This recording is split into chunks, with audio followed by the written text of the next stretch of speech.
Some marriages will never survive.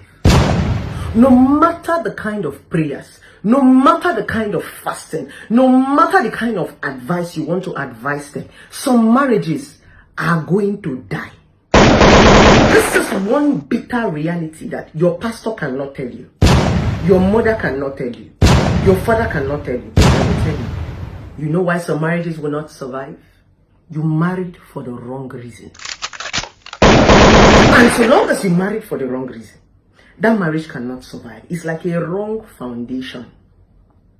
When you build a house on the wrong foundation that is not strong, any structure you put on that building will fall.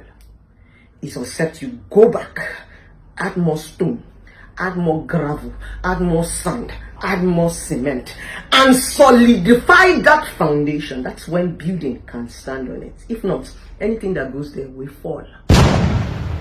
That is the problem a lot of you and I have. Why do you think that sometimes your ex will marry you, it didn't work? Or somebody will date you, it did not work, but they date somebody else and it worked. They married somebody else and it worked. It doesn't make you a bad person. Whenever you get into a relationship or a marriage that does not work, it's an institution of learning. If it is not working, you learn and you get out. You use that thing you have learned from your previous relationship or marriage to improve yourself, to solidify yourself for the next journey ahead of you. You don't wallow in it. Why do you think people come back to marry you even when you have married? Why do you think people come back to date you even when you have dated somebody? It simply means there is something that has been added to you. A lot of you go into relationships that did not work and you come out of that relationship and you are the same. You do not add anything. You do not learn anything. You go back to the relationship the same. So anybody that meets you, you are still that same person. That's why your relationship will not work. Be able to learn something is a learning process. We all use each other to learn. When you get into a relationship that did not work, there is something about you that is not so right. There is something about the person that is not so right. A wise person will learn and improve themselves for the next person. It is that improvement that would better the next relationship or the next marriage you're going into. Have you ever seen anybody that is telling you about their exes and they paint themselves the bad people? No? I don't think I have come to tell you that I'm a bad person when I was telling you about my failed marriage. No.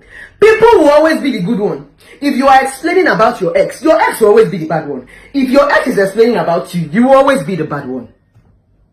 It simply means everybody sees themselves as a said, I was good though. He started beating me. Oh. I did not do anything to the woman. Oh. She poured me water. Oh. I did not do anything. You are always the good person. Your ex is always the bad person. The same story. Your ex will always say you are the bad person and he's the good person. My point is, you need to be able to learn something from every relationship that you go in and come out that did not work. Learn it and use it to improve yourself. It's called self-improvement. In Igbo language, they will say, Onwe umu wanyi umu woke je eto akorobia. And onwe umu woke umu wanyi je eto agbogobia. You use people to grow. There is nobody who walks in and out of your life that is a waste. There is nobody that comes in and out of your life that is a mistake. Some come to teach you. Some come to help you.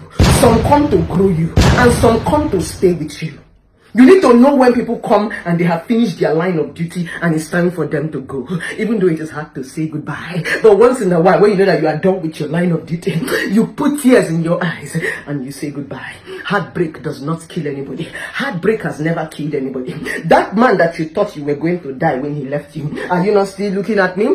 That woman you thought you were going to lie when they leave you, are you not still looking at me? Don't you have a better life than before? Trust me, there is something my mother used to tell me. She tells me, Kiruka, if former good things do not finish. Why we are in a relationship, why we are in a marriage is because we decided to be content with what we have. Once upon a time, there was iPhone 8. Once upon a time, there was iPhone 9, iPhone 10. Now there's an iPhone 11 Pro Max. But don't forget, there are some people that still use iPhone 8. There are some people that still use iPhone 7. The difference is that there's an upgrade in this phone.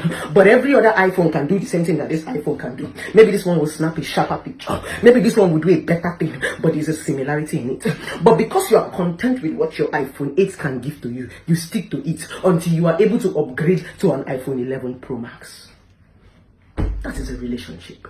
You don't need to die there. That is the reason why your exes will leave you and they will survive in the relationship they are in. And you'll be wondering, hey, why they say my ex don't marry, I never marry you? Why they say my ex don't go? Hey, see my ex, they don't get picking, I no give him picking. No. It's a self-improvement. He has been able to learn something from you and he has moved on. You that is still stagnant, you have not learned anything. You are still busy shouting, love me for who I am. Love me for who I am. Love me for who I am. Who are you exactly? I hear people make that statement and I laugh at their ignorance and stupidity. Love me for who I am. Who are you? If you do not improve yourself, if you do not add anything to yourself, you're a bloody nobody. You're going to fizzle away. You're going to be thrown away just like an old beetle. It is called improvement. It is called evolvement. It is called addition. It is called a spice. If you do not do that in your life and you're shouting, love me for who I am. Love me for who I am. You are going to fizzle away in the air because you have not added anything to your being. It is called evolvement. Anybody that is going to come to you in a relationship, anybody that want to come and date you, anybody is simply because there is something about you. Your ex did not see that thing because that thing was not there when your ex was with you. It was something you learned in your previous relationship that you added. That is what is attracting the next man to come and date you.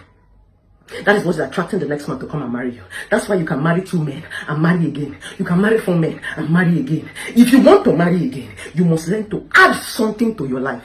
So that's the secret. It's as if you don't want to marry. When people see people like us, marriage is not my problem. If I didn't want to take my marital statue. But when it comes to marriage, I have men at my beck and call, left and right. Bless him, marry me. They are like this. That is not an issue. My point about you that want to marry, if you want to marry, there need to be an addition. I tell people something, I cannot go back to my ex. They say, why? I say, because that's not who I used to be. I'm not used to that kind of thing. I have grown, I have evolved. My test of men have changed. When you become independent, when you learn how to spice your life, when you learn how to add something to your life, your test of men will change. As a man, when you understand who you are, every time a woman leaves your life and you add something to life, your test of women will change. You see that girl you were crying for 10 years ago, if you look at now, you ask yourself, did I really? You see that man you were crying for 10 years ago. Do you know some of us actually look at our exes and we're like, did I really date this guy? Did I really pat my leg for this guy? Do you know why you are seeing him that way? It is because you have evolved. It is because you have grown. It is because you have added something to your life. That's why your ex is no longer your spec. Now you are looking for that man that is going the same direction that you are going to. You are looking for that man that has added something to his life also. It is called direction. My darling, for everybody who come into your life, pick up something, fortify yourself. Some marriages will never work. Some relationship will never work. Stop telling people, some people should stop lying to you. You will go to this pastor, they will do rabasakapata. You will go to this prophet, they will do sapalabalaba. They will tell you that the Holy Spirit, it is not about the Holy Spirit. A decision is what you decide to do. Before God come into your marriage, you went and you picked a wife. You told God, I want to marry this woman. You decided and you told God, God guide me. God help this marriage. God will follow your decision. God does not help you to decide. That is the point of the Bible. I don't know who is preaching to you. It is your decision. You will decide and bring the woman. You will decide to let her go. Everything lies in your decision. Rabasakaporo does not stop that one. Does not stop that one. They should stop lying to you people. Enough of this life. Pastors might not be bold to tell you this thing, but there are some marriages that are not meant to work. It is built under the wrong foundation. It is built on benefit. It is built for the wrong reason. And when things are built for the wrong reasons, it cannot work. Especially when those expectations are there. You marry this man because he had private jet. You marry this man because he has money. You marry this man because he's top. You marry this woman for big nyash. You married her for breast. By the time the nyash begin to sag, by the time the breast begin to fall, the love for her begins to die. By the time the man no longer has money, the love for him begins to die. It is because you married for the wrong reason. Pray Prayer does not solve that one. It simply means you married for expectation. And when you can no longer meet up the expectation, people will leave you. There is no rapataposapololo. There is no shakera barabaraba in it. It is something that is built on the wrong foundation. Until you understand these things, you will begin to set your priorities right. When you set your priorities right, marriage can work, God can come in, prayers can work.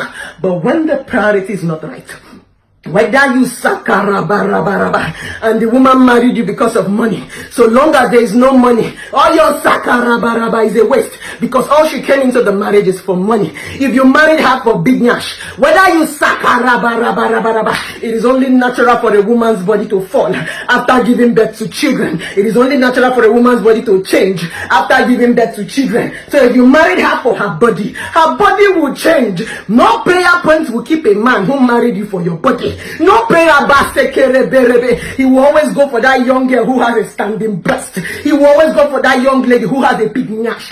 That is because the marriage was built under a wrong foundation. Get your foundation right if you want to get your marriage and relationship right. Case closed. Then prayers will work at that point in time.